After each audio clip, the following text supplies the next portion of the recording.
소개 인사 감사드립니다. 여기서 제가 갑자기 영어로 good afternoon 뭐 이렇게 해버리면 좀 이상하겠죠? 일단 오늘 이렇게 또 와주신 거에 대해서 너무 감사드리고 또 제가 사실 아까 말씀을 해주셨지만 제가 호주 사람이긴 합니다. 한국 사람 탈을 쓴 호주 사람이어서 제가 간혹 가다가 좀 영어로 좀 다시 튀어나올 때도 있고 좀 그런 부분들에 대해서 먼저 양해 말씀 좀 부탁을 드리도록 하겠습니다. 오늘은 아까 말씀을 해주신 것처럼 진짜 CSPM이라는 이 어떤 뭐 어떻게 보면 규정, 이 어떤 그런 이제 준수 사항들이 먼저 이제 클라우드 보안에 생겨났었다면 이 CIEM이라는 이 어떤 새로운 패러다임은 또 아까 말씀해 주신 것처럼 좀 늦게 생성이 되었습니다. 그래서 이 어떤 클라우드 계정 권한에 대해서 일단 좀 소개를 먼저 드리기 전에 지금 현재 클라우드 보안은 아직도 진행형이라는 말씀을 먼저 드리고 싶네요. 뭐 해외 사례도 뭐 많이 있지만 지금 뭐 미국에서 뭐 클라우드를 정말 잘 사용을 해서 보안이 잘 되고 있다. 뭐 또는 이스라엘, 저희는 뭐 이스라엘 회사입니다만 이스라엘에서 뭐 또 이렇게 해서 뭐 보안이 잘 되고 있다. 이런 거는 사실 100% 저희가 보안을 보장할 수 있는 그런 부분들은 사실 없어요. 어느 보안 회사를 가셔도 직접적으로 저희는 100% 모든 걸 다 커버합니다 라고 말씀을 하시는 데가 있다면 저한테도 귀뜸을 한번 해주세요. 그런 기업은 없을 거라고 믿겠습니다. 그래서 저는 아직도 클라우드는 그리고 특히 보안은 진행형이라고 생각을 하고 있는데요. 뭐 잘 아시는 것처럼 클라우드의 사용률은 점차 늘어가고 있습니다. 물론 지금 보시는 거는 미국에서의 어떤 이제 클라우드 점유율이라든지 해외 이제 점유율을 좀 보여드리고 있는데요. 국내에서도 아무래도 이제 클라우드를 더 많이 사용을 하시고 또 요즘에는 이제 자동화라든지 뭐 CI/CD 뭐 이런 부분들 또 많이 좀 생각을 하고 계시잖아요. 뭐 DevSecOps부터 해서 뭐 여러 가지를 생각하고 계시는데 아무래도 클라우드는 결국에는 사용률은 점차 늘어간다는 것은 당연한 현실입니다. 하지만 여기서 이제 한번 생각을 해야 될 건 클라우드를 사용하는 거에 이외에 사실 왜 부담을 느끼는지 클라우드로 이전을 하는 어떤 경로에서 왜 자꾸 멈춰지는지 그런 부분들에 대해서 많이들 생각을 하게 되는데요. 아무래도 클라우드 같은 경우는 세 가지의 장점이 일단 있습니다. 첫 번째는 agility, 두 번째는 scalability, 그리고 이제 세 번째는 elasticity. 그만큼 플렉시블하게 사용할 수 있다는 그런 어떤 명분으로 클라우드를 이용을 당연히 하고 싶어 하시는데요. 아무래도 보안도 생각을 하셔야겠죠. 클라우드 보안도 생각을 하시고 예전 같으면 저희가 뭐 이제 방화벽이라든지 어떤 이런 페리미터가 이제 둘레죠. 그 둘레를 막는 그런 어떤 작업을 했었다면 실상 클라우드를 도입한 뭐 고객사들은 어떻게 또 보안을 하고 계시는지 한번 살펴봤는데요. 예전에 어떤 그 보안 시스템, 예전에 어떤 그 보안의 그 패러다임을 그대로 가서 작용을 하시는 게 사실은 거의 대부분의 고객 사이트라고 생각하셔도 무관할 것 같아요. 오늘 뭐 아까 베스핀 글로벌 저 상무님께서도 아까 말씀을 하셨지만 뭐 이 보안이라는 거는 클라우드 보안은 실상 좀 다르게 해야지만 맞다라는 이제 그런 아까 말씀을 아침에 좀 해주셨었는데요. 아무래도 이제 그런 어떤 경험이 부족하고 그리고 아무래도 클라우드에 대한 보안을 처음 또 접해 보시는 고객분들은 베스핀과 같은 뭐 저희는 이제 파트너십이 베스핀 글로벌과 있습니다만 이런 어떤 전문가들에게 좀 맡겨 보시는 게 낫지 않을까라는 생각을 하고 있습니다. 그래서 대부분의 고객들을 보시면 물론 해외 당연히 이제 유스 케이스들도 첨부를 해서 말씀을 드리면 대부분 어떤 규정은 있어요. 뭐 기술적인 면에서는 CIS 벤치마크라는 게 있고 뭐 AWS 같은 경우는 또 AWS 웰 아키텍트라는 어떤 규정이 있고 그리고 이제 뭐 나아가서는 뭐 ISO 27001 뭐 PCI DSS부터 해서 뭐 SOC 2 Type 2 뭐 여러 가지가 있습니다만 일단은 그거부터 일단 베이스라인을 갖춰야 되기 때문에 뭐 대부분의 고객 사이트는 당연히 어떤 CSPM이라든지 어떤 이런 이제 규정대로 잘 운영이 되고 있는지 컨티뉴어스한 모니터링까지 사용하시는 경우가 많이 있습니다. 하지만 여기서 한 가지 좀 짚고 넘어가야 될 부분은 그럼에도 불구하고 아직까지 왜 계속해서 글로벌 자동차 회사라든지 또는 금융위원회라든지 왜 뭐 보안에 대해서 계속 얘기를 하는 걸까요? 그런 어떤 의문이 사실상 저는 듭니다. 그래서 이 모든 걸 사실 어떻게 보면 글로벌한 것도 마찬가지예요. 국내만이 아니라 뭐 여기 잘 아시는 로고들이 많이 있을 거예요. 뭐 싱텔은 뭐 싱가포르에 있는 이제 텔코 회사죠. 뭐 애주어도 있고 뭐 토요타도 있고 뭐 마리오트도 있는데 분명히 규정대로 잘 운영을 하고 있고 분명히 그 규정에 따라서 뭐 미스컨피규레이션 그러니까 이제 잘못된 어떤 구성이라든지 이런 부분들도 분명히 다 감지를 하셔서 고치시거나 또는 수정을 하시거나 뭐 그거에 따라서 또 잘 운영을 하고 계실 텐데 그래도 사건 사고가 매일매일 일어난다는 거는 분명히 뭔가 다른 루트가 있다. 아까 또 옵스나우 시큐리티 설명을 해주시면서 뭐 아까 이제 그 인티그레이티드 메타더티어 서비스 그거 아까 설명을 좀 드렸잖아요. IMDS 그런 부분에 뭐 새로운 경로, 새로운 루트가 분명히 어디에 있기 때문에 아직까지도 글로벌에서 계속해서 사건 사고가 터진다고 생각을 하시면 될 것 같아요. 물론 한국도 예외는 아닙니다. 국내도 예외는 아닙니다. 데이터 유출로 평균 뭐 43억 정도의 피해를 봤다고 하는데요.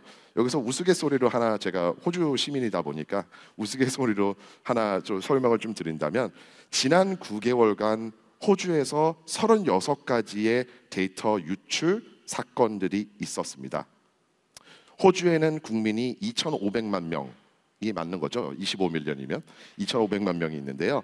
거의 2,500만 명 모든 국민의 개인정보가 털렸다고 생각하시면 맞습니다. 뭐 제일 큰 텔코 회사부터 뭐 헬스케어 뭐 여러 가지 다 이번에 유출이 되면서 이번에 이제 또 새로 신임 이제 사이버 보안 장관님이 또 이제 한번 이제 이번에 또 호주에는 좀 그런 또 직책 기술이 생겼습니다. 그래서 이번에 이제 외교부하고 같이 협동을 해서 이제 호주 국민에 대한 정보를 어떻게 더 잘 보호할 수 있는지 미리미리 감지할 수 있는지 이런 부분들에 대해서 많이들 고민을 하고 계시는데요. 아마도 국내에도 그런 어떤 그런 이제 과제를 생각하고 계시는지도 모르겠습니다. 지금 현재로서. 그래서 이런 어떤 전체적인 모든 걸 봤을 때 아무래도 클라우드에 대한 그 특성이라든지 클라우드를 사용하는 그 모든 게 다르기 때문에 클라우드 보안은 당연히 다르게 해야 된다라는 인지가 먼저 되시면 그때부터 사실 뭐 데이터 유출이라든지 뭐 이런 거를 좀 더 막으실 수 있다는 그런 어떤 말씀을 좀 드리고 싶네요. 그래서 여기서 이제 한 가지 조금 더 부연 설명을 드린다면 그렇다면 클라우드 보안은 다르게 해야 된다는 게 맞는 건데 그러면 무엇을 사실은 봐야 할까요? 죄송합니다. 영어로 좀 있어서 제가 한글로 번역을 해드리면서 가도록 하겠습니다. 일단 그렇다면 클라우드 보안에는 무엇이 제일 중요할까요? 라고 이제 질문을 많이 주세요. 그래서 일단 첫 번째는 아까 뭐 옵스나우 시큐리티도 뭐 CSPM 뭐 이런 식으로 해서 이제 미스컨피규레이션이라 그러죠. 잘못된 구성들을 그때마다 감지를 하고 가시화해서 바로바로 액션을 취하실 수 있게끔 할 수 있는 게 일단 첫 번째입니다. 두 번째는 각각의 어떤 유저들 그리고 자원들도 아이디가 있어요. 정체성이 있습니다. 각각의 자원들도 아까 또 이제 뭐 예를 잠깐 옵스나우 하시면서 좀 보여주셨는데 S3 버켓 뭐 AWS 많이들 사용하시잖아요. 뭐 EC2 인스턴스도 많이 사용하시지만 EC2 인스턴스가 S3 버켓에 연결이 되는 고리는 IAM 정책이라는 게 있습니다. AWS 안에서는 좀 기술적인 부분이긴 하지만 IAM 정책이라는 부분이 있습니다. 이 부분에 대한 모든 관리도 사실은 하셔야지만 그 EC2 인스턴스가 탈출을 당해도 S3 버켓에 들어있는 데이터가 도난이 당할 수 있는 경우를 방지를 할 수 있는 그런 어떤 부분들에 대한 세세한 가시성이 있어야 된다고 일단 두 번째로 설명을 해드리고 있습니다. 세 번째는 아까도 이제 좀 말씀을 같이 드렸지만 이런 어떤 각각의 어떤 서비스들과 물려 있는 그런 어떤 IAM 정책이라든지 또는 그런 매핑이 일단은 확실하게 모든 게 다 보여져야 되고요. 그리고 네 번째이자 마지막 이제 Generate Action Plans, not Suggestion. 아무리 보안 솔루션이지만 계속 문제가 있다라고만 얘기하는 것보단 액셔너블한 플랜, 그러니까 결국에는 이런 루트로 이런 보안 사고를 방지하실 수 있는 어떤 스텝 바이 스텝의 그런 어떤 액션 플랜을 드려야 되잖아요. 뭐 맨날 문제가 있다고만 저희가 계속 하면은 실무자분들도 아무래도 이제 아이 뭐 이건 뭐 언제 하겠어 뭐 이제 이런 경우가 많이 있으신 경우가 있죠. 뭐 보안 쪽을 저도 이제 뭐 거의 한 20년 동안 하다 보니까 거의 뭐 개발팀이나 데브옵스 팀에서 뭐 맨날 얼러트는 뜨는데 어떤 액션 플랜이 없어, 이걸 어떻게 고쳐야 되는지도 모르겠어, 이렇게 하다 보면 방치를 하면은 그게 결국엔 사고가 되는 거거든요. 그래서 그런 부분들까지 세세하게 하나씩 다 설명을 드릴 수 있는 부분, 그런 어떤 통합 솔루션이 사실은 필요하다라고 저희는 생각을 하고 있습니다. 그래서 여기서 중요한 부분은 물론 클라우드 보안, 뭐 이제 계정 관리의 중요성이라고 저는 여기 타이틀을 만들었습니다만, 결국에는 다들 생각하시는 게 그거죠. 뭐 그러면 CSPM이라는 것도 있고 CWPP라는 것도 있고 뭐 요즘에 또 KSPM, Kubernetes Security Posture Management, KSPM부터 해서 뭐 CNAPP, CIEM 뭐 여러 가지가 있는데, 그러면은 도대체 에르메틱은 어디에 있는 거예요? 도대체 IAM 그런 어떤 정체성에 대한 부분을 해소하기 위해서는 도대체 에르메틱이 제공하는 건 뭔가요? 라고 해서 어디부터 시작을 해야 되는지 좀 설명을 드리자면, 일단 아이덴티티, 아까도 말씀을 드렸지만 정체성, 어떤 그런 아이디가 사실은 우선순위를 와야 된다는 게 저희의 바라보는 입장입니다. 물론 아까도 말씀을 드렸지만 뭐 이제 아이덴티티 같은 경우는 뭐 사용자에 대한 어떤 아이디가 될 수도 있고요. 물론 이제 그 사용자에 대해서 뭐 애트리뷰시라든지 뭐 이름이라든지 뭐 이메일 주소, 뭐 아이디 뭐 이런 건 다 나와 있지만, 사실 여기서 한 가지 많은 보안 팀들이 생각을 고려를 하지 않는 부분이 이 자산들에 대한 어떤 아이디입니다. 자산들의 아이디. 아까 말씀을 잠시 드렸지만 EC2 인스턴스가 과연 S3 버켓에 무슨 방화벽을 뚫어서 통과를 하나요? 그건 아닙니다. IAM 팔렛이라고 아까 말씀을 드렸잖아요. 사실상 그 안에도 무궁무진한 권한들, 그러니까 EC2 인스턴스에서 예를 들어서 뭐 S3 버켓의 데이터를 리드할 수 있는 권한, 라이트를 할 수 있는 권한, 이 모든 것들도 사실 ID에 포함이 되어 있습니다. 그런 부분들까지 모든 걸 다 포괄을 해야 되는데요. 뭐 예를 잠깐 드리면 뭐 예전 같으면은 아까 말씀드린 것처럼 방화벽, 이제 해외에서는 Perimeter Security라고 많이 하는데요. 뭐 방화벽이란지 이런 걸 통해서 IDC에 있는 데이터들을 보호한다, 또는 접근을 제어를 해서 뭐 보완을 한다, 뭐 이런 얘기를 하셨다면, 클라우드는 이제 Identity Security, 그러니까 말씀을 드리자면 물론 이제 CSPM이랑 뭐 CWPP 뭐 이런 어떤 취약점이라든지 이런 미스컨피규레이션은 벌써 많이 알고 계실 거라고 해서 일단 오늘은 뭐 ID 쪽으로 좀 더 설명을 드릴 건데요. 뭐 설명을 이제 좀 더 드리면 CIEM, Cloud Infrastructure Entitlement Management, 결국엔 각각의 사용자 자산들의 모든 아이덴티티와 거기에서 이루어지는, 예를 들어서 아까 말씀드린 것처럼 EC2 인스턴스가 탈취를 당했을 때 얼마만큼의 임팩트 레디어스라고도 하죠. 얼마만큼의 우리한테 피해가 올 수 있는지 그 모든 걸 다 감지를 하고 레포팅을 할 수 있는 게 요 CIEM이라는 부분입니다.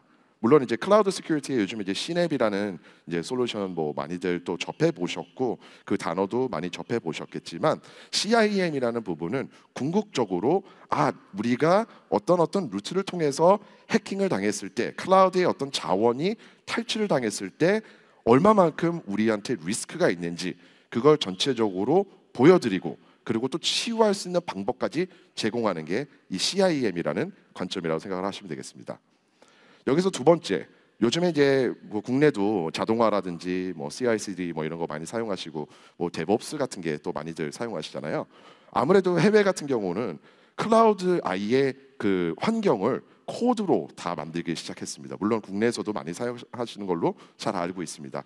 이런 부분에 대해서 사실 또 아까 말씀드린 것처럼 이 CIEM도 있지만 또 misconfiguration, 뭐 아까 CSPM이라든지 또 취약점이 있는 어떤 컨테이너 이미지, 이런 모든 것들을 미리미리 아예 코드가 생성이 되고 자원이 이제 클라우드에 생성이 되기 전에 아예 미리 감지를 해서 미리 막아주는 그런 어떤 preventative한 액션인 거죠. 그런 부분을 또 커버를 할 수 있는 게 이 IAC 스캐닝이라는 부분이 사실은 굉장히 필요합니다. 그리고 마지막으로 클라우드 보안을 위해서는 아무래도 이제 사용자도 당연히 로그인을 하고 들어가서 어떤 작업을 하거나 이런 부분들이 있잖아요. 이런 부분들까지도 오디팅을 통해서 뭐 예를 들어서 프랭크 유라는 사람이 AWS에 접속을 해야 되는데 뭐 예를 들어서 어떤 작업을 해서 뭐 뭔가를 또 패치를 해야 되는데 그런 부분들까지 모든 걸 다 또 감지하는, 아까 말씀드린 것처럼 ID 우선, 정체성을 우선으로 해서 모든 클라우드의 제로 트러스트가 조금씩 인용이 될 수 있게끔 하는 그런 부분들까지 커버를 해야 된다고 저희는 바라보고 있습니다. 그래서 여기서 약간 더 딥하게 설명을 드리면 CIEM은 아까 말씀을 드린 것처럼 뭐 임팩트 레디어스라고도 하지만 실상 뭐냐면 어떤 특정한 서비스 또는 자원이 아까 탈취를 당하거나 또는 해킹을 당했을 때 모든 권한들로부터 조금 제어를 할 수 있는 그런 부분이 이 CIEM이라고 생각을 하시면 되겠습니다. 우리 뭐 랜섬웨어는 여기 너무도 잘 아시겠지만 랜섬웨어는 어쨌든 암호화잖아요. 암호화를 하기 위해서는 키가 필요합니다. 그렇죠? 그러면 어떤 그 키가 분명히 어디인가 저장이 되거나 생성이 되거나 해야 되는데 아까 뭐 예를 잠깐 드리자면 뭐 분명히 어떤 AI 시스템이 있어요. 저희가 어떤 AI 애플리케이션을 돌리고 있는데 그런 어떤 중요한 데이터를 암호화하기 위해서는 KMS, AWS KMS도 있고 뭐 애주어는 키볼트, 뭐 GCP는 또 GCP KMS가 있습니다만 그런 어떤 KMS와 또 이용을 해서 S3 버켓과 그래야지만 암호화가 되는 거거든요. 근데 랜섬웨어를 가장을 해서 생각을 해보세요. 랜섬웨어 아까 말씀드렸잖아요. 결국엔 암호화입니다. 저한테 키의 권한이 없다라는 것뿐이지 암호화거든요. 그렇게 생각을 하시면 야 이거 AI 어떤 어플리케이션이 있는데 분명히 KMS가 탈취를 당하면 키를 생성을 해서 거기에 S3 버켓에 있던 어떤 파일들을 자동적으로 암호화를 하고 그게 랜섬웨어인 거잖아요. 결국엔. 그래서 그런 어떤 해킹이 일어나도 그런 권한들을 미리미리 감지를 해서 제어를 하고 그리고 그때그때 죄송합니다. 그때그때마다의 어떤 그런 아이디어 그 어플리케이션들을 보호하실 수 있고 그러니까 최대의 자산은 데이터이기 때문에 그 데이터들을 보완하실 수 있는 그런 부분들이 CIEM이라고 생각을 하시면 되겠습니다. 여기서 두 번째로 아까 말씀을 드렸지만 IAC 스캐닝 그러니까 미리 감지를 하는 거죠. 요즘에 뭐 이제 테라폼이라든지 어떤 이런 자동화 툴들 뭐 CI/CD 뭐 이런 걸 많이 사용하시는데요. 맞습니다. 정책을 일단은 먼저 알려주시고 뭐 예를 들어서 뭐 기업에서 사용하는 어떤 정책이 있거나 또는 아까 CIS 벤치마크, 뭐 AWS 웰 아키텍트드 뭐 이런 어떤 정책이 있거나 그런 정책들을 통해서 미리 클라우드의 자원을 생성하시기 전에 모든 걸 다 감지를 해서 그때그때마다 바로 프로비저닝을 하실 수 있게끔 만들어 드리는 부분이 이제 IAC 스캐닝 이 두 번째 효과라고 생각을 하시면 될 것 같아요. 그리고 이제 마지막으로 아까 말씀을 드렸지만 제로 트러스트로 저희가 조금 더 이제 계속해서 이제 점차 많이 나아가시죠. 제로 트러스트는 상당히 간단한 단어이긴 합니다. 해외에선 제로 트러스트 나는 아무것도 안 믿는다 그 뜻이거든요. 사실은 아무것도 안 믿고 그거에마다 어떤 정체성을 따져서 아이디를 통해서 이 사람이 진짜 프랭크 유라는 사람이 맞구나라는 게 확인이 되면 클라우드 접근 제어 뭐 할 수 있는 그런 권한들을 생성하게 되는 거죠. 그래서 물론 이제 저스트 타임 액세스라는 거는 뭐 사실 이제 어떻게 보면은 클라우드 접근을 좀 제어하기 위해서 사용자들의 이제 그 어떤 어드민 계정을 너무 많이 부여하시고 또 이제 까먹고 나중에 노출이 돼서 문제가 터지는 걸 방지하기 위해서 사실은 생겼지만 지금은 어떻게 보면은 그런 어떤 제로 트러스트 모델을 통해서 클라우드에 접근하실 때 그때그때마다 승인 또는 승낙 허락을 받으시고 또는 그때그때마다 어떤 작업들을 했는지 아까 뭐 클라우드 트레일 얘기도 잠깐 해주셨는데 저희도 클라우드 트레일을 바라보기 때문에 그때그때마다 이 유저가 진짜 들어가서 하려고 했던 거를 했는지 이것까지 모든 걸 감지를 해야 된다는 거죠. 그래서 어떻게 보면 서머리로 설명을 좀 드리면 물론 아까 이제 정체성 뭐 요거에 대해서 제가 계속 언급을 하긴 했지만 사실상 클라우드 보안은 물론 기본적인 어떤 CSPM이라든지 기본적인 어떤 그런 구성들에 대한 문제점들도 당연히 찾아서 당연히 그 부분에 대해서도 해소를 하셔야 되지만 그에 나아가서 특히 이제 요즘에 글로벌 시대다 보니까는 뭐 미국이라든지 호주 뭐 이런 사례들이 좀 많이 있습니다만 그런 어떤 사례들을 봤을 때 세 가지 일단은 중점들을 두셔야 된다고 생각하고 있습니다. 일단 첫 번째는 리액티브한 거죠. 지금 현재 있는 어떤 자산들에 대해서 물론 이제 CSPM도 필요하고 CWPP도 필요합니다만 거기에 또 정체성까지 모든 걸 다 온보딩을 해서 거기에 지금 현재 어떻게 구성이 되어 있고 어떤 보안 문제들이 있고 어느 것들을 지금 기존에 있던 환경을 고쳐 나가야 되는 게 일단 첫 번째라고 생각을 하시면 될 것 같고요. 두 번째는 뭐 아까 뭐 IAC 스캐닝 뭐 이런 것도 설명을 드렸지만 미리 감지를 하는 디텍트, 그러니까 리액트를 했으면 이제 그 다음부터 새로 생성하는 것들은 사실 어떤 베스트 프랙티스를 따라서 만드시는 게 맞겠죠.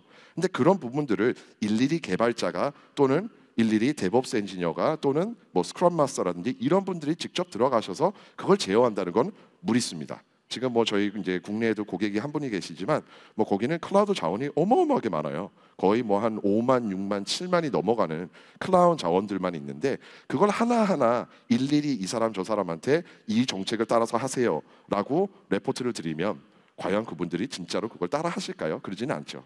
그러다 보니까 그런 부분에 대해서 좀 더 자동화, 미리 생성이 되기 전에 디텍트를 해서 아예 나중에 일어날 수 있는 그런 어떤 어택 경로를 미리 차단하는 그런 부분들이 두 번째 아무래도 이제 주어져야 될 것 같고요. 그 세 번째는 아까 말씀드렸지만 그로 인해서 거번이라고 그러죠. 저희가 이제 관리 어떻게 보면은 거버넌스하고 좀 다른 단어이긴 하지만 어떤 그런 클라우드 보안이 잘 구축이 되어 있고 미래에 생길 수 있는 그런 어떤 어택 벡터들을 조금씩 막아나기 시작하면서 그걸 계속해서 유지를 하고 운영을 하고 또 새로운 뭐 CIS 벤치마크라든지 뭐 이런 게 또 나왔을 때 또 유지를 할 수 있는 그런 부분들, 그 세 가지가 제일 뭐 중요한 부분들이라고 말씀을 좀 드리고 싶습니다. 여기서 한 가지만 더 말씀을 드리고 오늘 저는 뭐 제품 소개를 해드리는 것보다도 좀 클라우드 보안을 글로벌에서 어떻게 바라보고 있는지 그런 어떤 시각에 대해서 조금 설명을 드리려고 오늘 무대에 올라왔는데요. 96%의 이거는 IDSA에서 직접 발표를 한 거고요. 그리고 뭐 다른 뭐 또 기관 뭐 IDC라든지 가트너에서도 아마 분명히 또 조사를 하셨을 겁니다. 96%의 전 세계의 데이터 유출은 아이덴티티, 정체성에서 시작이 된다라고 해요. 아까 말씀을 드렸지만 어떤 특정한 사용자 뭐 이런 것도 분명히 있겠죠. 그분에 대한 뭐 비번이라든지 뭐 사번 뭐 이런 걸로 통해서 분명히 아마 해킹이 나는 것도 있을 겁니다. 하지만 요즘에는 아까도 그 옵스나우에서 좀 설명을 해주셨지만 루트가 너무 달라요. 지금은 사용자를 탈취를 해서 들어가는 것보다 지금은 클라우드 자원의 정체성을 따라 들어가서 아까도 뭐 IMDS 서비스 뭐 그걸 보셨지만 그런 또 루트로 들어가는 경로가 있습니다. 그러다 보니까 이런 부분들을 다 종합해 봤을 때 전 세계의 96%의 분명히 96%의 이 문제점들을 아이덴티티와 관련 그리고 그걸 막아낼 수도 있었었는데 이런 어떤 아이덴티티에 대한 어떤 그런 가시성들이 가시화가 너무 없다 보니까 실상 CIEM이라는 카테고리가 사실은 생겼습니다. 그래서 저희 제품에 대한 뭐 정보는 뭐 이따가 나오시면서 저 바깥에 뭐 저랑 그리고 저희 마케팅 하시는 분과 같이 있습니다. 그거에 대한 정보는 뭐 그때마다 또 이렇게 직접 친절히 좀 설명을 따로 드리겠지만 오늘은 실상 클라우드 보안에 대해서 그리고 또 조금 더 이렇게 좀 생각하실 수 있는 그런 어떤 아이템을 좀 드리고 싶어서 이렇게 오늘 또 다른 방면으로 좀 장표를 준비를 해봤습니다. 일단 오늘 경청해 주셔서 너무 감사드리고요. 저는 프랭크 유였습니다. 에르메틱 한번 찾아주십시오. 감사합니다. 네.